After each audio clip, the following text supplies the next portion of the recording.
ओम क्लीं कृष्णाय नमः। ओम क्लीं कृष्णाय नमः। ओम क्लीं कृष्णाय नमः। श्रीमद् भगवत गीता छठा अध्याय। श्री भगवान जी बोले, हे अर्जुन, जिसकी कर्म फल में आसक्त नहीं और कर्मों को करता है वह सन्यासी और योगी है, और जिसने हवन आदि लौकिक कर्म छोड़ दिए हैं वह योगी नहीं है। हे अर्जुन, जिसको सन्यासी कहते हैं उसी को कर्म योगी जानो, क्योंकि संकल्पों के त्याग किए बिना कोई योगी नहीं हो सकता। जो मनुष्य योग प्राप्ति की इच्छा रखते हैं उनके लिए उनका साधन कर्म ही है, और उनके योगी होने पर उनका ज्ञान पूर्ण होने का साधन उनके चित्त का समाधान है। जब मनुष्य विष और कर्मों को आसक्त से छूट गया और वासनाओं को उसने त्याग दिया, उसी समय वहाँ योगरूढ़ कहा जाता है। जिसने मन स्वाधीन कर लिया वह अपना हितकारी है, और जिसने विवेक का त्याग किया वह स्वयं ही उसका शत्रु है।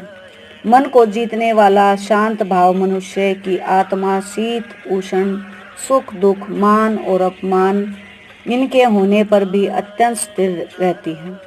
जिसके ज्ञान विज्ञान से अंतःकरण की तर्पण कर लिया है, जो निर्विकार हो गया है, तथा जिसने अपनी इंद्रियों को वश में कर लिया है, जो मिट्टी पत्थर और सोने के एक सा समझता है, वही योगी कहलाता है।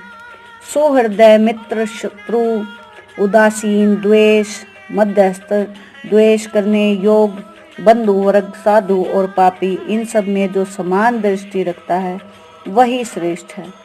योगी मनुष्य को मन और आत्मा को अपने वश में करके वासनाओं और समस्त प्रचंडों को त्याग करके एकांत स्थान में पहले कुश, इसके ऊपर मृग आदियों का चर्म और उसके ऊपर वस्त्र बिछावे।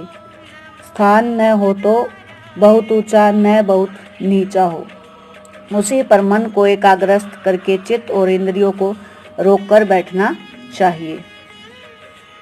आत्म शुद्धि के लिए योग करना चाहिए। शरीर मस्तिष्क और गर्दन को सम करके अचल होकर स्थिर होवे और अपनी नाक के अग्रभाग को देखता हुआ सब दिशाओं से अपनी दृष्टि हटाते रहें। भय रहित होकर शांत चित्त से ब्रह्मचर्य व्रत का पालन कर मन को रोककर मुझ में ही लीन हो मन को योग में लगावे। इस प्रकार मन को वश में करने वाले योगी को निरंतर योगाभ्यास करते रहने से मुझ में रहने वाली और अंत में निर्वाण पद प्राप्त अर्थात मेरे स्वरूप में लीन करने वाली शांति प्राप्त होती है। हे अर्जुन, जो अधिक भोजन खाता है या अनेक दिन उपवास करता है, जो बहुत सोता या जागता रहता है, उसको योग प्राप्त नहीं होता। जो उपयुक्त आहार और विहार करता है तथा कर्मों का योग रीति से पालन करता है तथा जो यथा समय सोता और जागता है, योग ऐसे पुरुषों का दुख मिटा देता है। तब संयम को प्राप्त हुआ चित्त और अपने आत्मा में ही स्थिर हो जाता है और सब कामनाओं से निवृत्त हो जाता है। तभी योगी मोक्ष पद पा सकता है। जिस प्रकार वायु रहित स्थान पर रखा हुआ दीपक मान नहीं होता, उसी प्रकार योगी अपने चित्त को निश्चल रखकर उसका संयम करता है और अंतःकरण की समाधि लगाता है। जिस अवस्था में योगाभ्यास के कारण चित्त का वेग रुक कर विषयों से पृथक होने लगता है और जब शुद्ध अंतःकरण से आत्मा को देखकर आत्मा में ही संतुष्ट होता है, जिस अवस्था में वह अत्यंत सुख जो इंद्रियों द्वारा जाना नहीं जा सकता वरन केवल बुद्धि से जाना जाता है, अनुभव करता है, और तब वह योगी आत्म स्वरूप में स्थिर हो उनके विचलित न हो। जिस अवस्था को पाकर फिर और कोई बड़ा भारी दुख उसे वहां से चलामान नहीं कर सकता, इस अवस्था को दुख संयोग वियोग कारक योग नामक जानना हो, सो योग निर्विकल्प चित्त से निश्चय करके ही करना चाहिए। संकल्प से उत्पन्न होने वाले समस्त कामनाओं को त्याग कर और मन में संकल्प इंद्रियों को चारों ओर से रोककर धैर्य के साथ बुद्धि को अपने अधीन कर धीरे धीरे विषयों से दूर हटे और भली भांति मन को आत्मा में स्थिर करके किसी पदार्थ की चिंता न करें। वह चंचल और अस्थिर मन जिधर जिधर जाए उधर उधर से इनको हटाकर आत्मा के वश में करना चाहिए। इस प्रकार शांत चित्त तथा रजोगुण से रहित निष्पाप तथा ब्रह्म स्वरूप योगी को उत्तम सुख प्राप्त होता है। इस रीति से निरंतर योगाभ्यास करने वाले योगी समस्त पापों से छूटकर सहज ही उस परम सुख को पा लेते हैं जो ब्रह्म के सहयोग से प्राप्त होता है। जिसका मन योग में स्थिर हो गया उसकी दृष्टि भी सर्वत्र समान हो जाती है। वह सब प्राणियों में अपने को और अपने मन को सब प्राणियों में देखता है। जो सब में मुझको और मुझ में सबको देखता है उससे मैं अलग नहीं हूँ और मुझसे वह अलग नहीं है। जो अभेद भाव में रहता है वह सब प्राणियों में स्थिर हो मेरा मनन करता है। वह योगी चाहे जिस अवस्था में रहे मुझ में मिलता है। हे अर्जुन, जो सब प्राणियों के दुख सुख को अपने दुख सुख के समान समझता है और सबको समभाव से देखता है वही श्रेष्ठ योगी है। अर्जुन ने कहा कि हे मधुसूदन, आपने जो यह योग सिखाया कि सबको अपने समान देखें, सो मन के चंचल होने के कारण उसकी दृढ़ स्थिति अपने में नहीं देखता हूँ। हे कृष्ण, मन बड़ा ही हठी, पराक्रमी और दृढ़ है।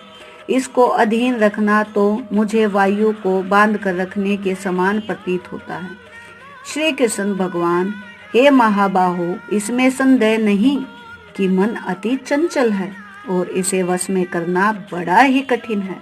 फिर भी हे अर्जुन, अभ्यास और वैराग्य से अधीन कर लिया जा सकता है। जिसका मन वश में नहीं उसको योग अत्यंत दुर्लभ है, ऐसा मत है। परंतु मन को वश करने वाले प्रयत्न करते रहने से उपाय द्वारा इस योग को प्राप्त कर सकते हैं। अर्जुन ने कहा, हे श्री कृष्ण, जिसमें श्रद्धा हो तो पर जो योग प्राप्त करने में सफल नहीं हुआ है और जिसका चित्त योग में विचलित हो गया है वह योग सिद्ध नहीं पाने से किस गति को जा पहुंचता है। हे महाबाहो, जिसका पहला आश्रय भी गया और ब्रह्म प्राप्ति भी नहीं हुई वह दोनों ओर से भ्रष्ट होकर विचलित मेघ के समान नष्ट तो नहीं हो जाता। हे श्री कृष्ण, मेरा यह संदेह आपको ही दूर करना पड़ेगा। इसको दूर करने वाले आपके अतिरिक्त अन्य कोई नहीं है। श्री भगवान बोले, हे तात पार्थ, उसका यह नाश नहीं होगा और परलोक में भी नहीं होगा, क्योंकि उत्तम कार्य करने वाला मनुष्य बहुत दिनों तक पुण्यवानों को प्राप्त होने वाले लोकों में वास करता है और वहां से फिर किसी पवित्र और धनवान के घर में आकर जन्मता है, अथवा वह बुद्धिमान योगियों के ही कुल में जन्म पाता है। इस प्रकार वह जन्म पान भी इस लोक में बड़ी दुर्लभ है। बड़े श्रम और यत्न से जो योगाभ्यास करता है वह पापों से शुद्ध होकर अनेक जन्मों में प्रसन्न परिश्रम करके सफल हो जाता है और परम गति को पाता है। बड़े बड़े तपस्वियों से योगी श्रेष्ठ हैं, ज्ञानियों से भी योगी श्रेष्ठ हैं। इसलिए हे अर्जुन, तुम योगी बनो। केवल मुझ में ही मन लगाकर मेरी प्राप्ति के लिए जो मेरा भजन करता है उसको समस्त योगियों के मध्य मैंने अत्यंत श्रेष्ठ माना है। इति श्रीमद्भगवत गीता सुपनिषद ब्रह्म विद्या योग शास्त्रे श्री कृष्ण अर्जुन संवादे आत्म संयम योग नाम छठे अध्याय का महत्तम। श्री भगवान जी बोले, हे लक्ष्मी जी, छठे अध्याय का महत्तम सुनो। गोदावरी नदी के तट पर एक नगर था। वहां एक जनश्रुति राजा बड़ा धर्म था। एक दिन नगर में हंस उड़ते उड़ते आ निकले। उसमें से एक बैठते ही उड़वाला हो उड़ गया। तब नगर में पंडितों ने कहा, हे हंस, तू ऐसा उतावला क्यों उड़ा है? क्या तू राजा जनश्रुत से ही भी पहले ही स्वर्ग को जाना चाहता है? तब उन पक्षियों में जो सरदार था उसने कहा, इस राजा से भी बढ़कर एक रेयक मुनि श्रेष्ठ है। वह वैकुंठ का अधिकारी होगा। वैकुंठ लोक स्वर्ग से भी ऊंचा है। तब राजा ने मन में विचार किया कि मेरे से उसका पुण्य बड़ा होगा जिसकी यह हंस स्तुति करते हैं। इस विचार करके राजा ने कहा कि चलकर उसके दर्शन करने चाहिए। राजा ने सारथी से रथ मंगवाया, उस पर बैठकर प्रथम बनारस श्री काशी जी में जाकर गंगा स्नान कर ब्राह्मणों को दान दिया और शिवजी महाराज के दर्शन किए। फिर लोगों से पूछा, यहाँ कोई रेयक मुनि रहते हैं? लोगों ने कहा नहीं। फिर राजा ने उत्तर दिशा में जाकर बद्री नारायण को परसा। वहां से राजा का रथ चले नहीं। तब राजा ने कहा, मैंने पृथ्वी की परिक्रमा करी है परंतु किसी स्थान पर रथ नहीं अटका। यहाँ कोई ऐसी पुण्यात्मा रहा है जिसके तेज से मेरा रथ नहीं चलता।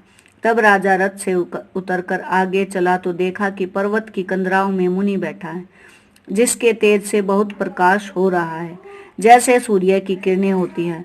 तब राजा ने देखते ही कहा कि यह रेयक मुनि होंगे। राजा ने दंडवत कर चरणा वंदना की तथा हाथ जोड़कर उनकी स्तुति की। तब रेयक मुनि ने राजा का आदर किया और कहा, हे पृथ्वीराज, तू चारों धाम में परसनहारा, धर्म का साधनहारा, तू पुण्यात्मा है। तब राजा ने मुनि से कहा कि आपका तेज ऐसा किसके बल से है?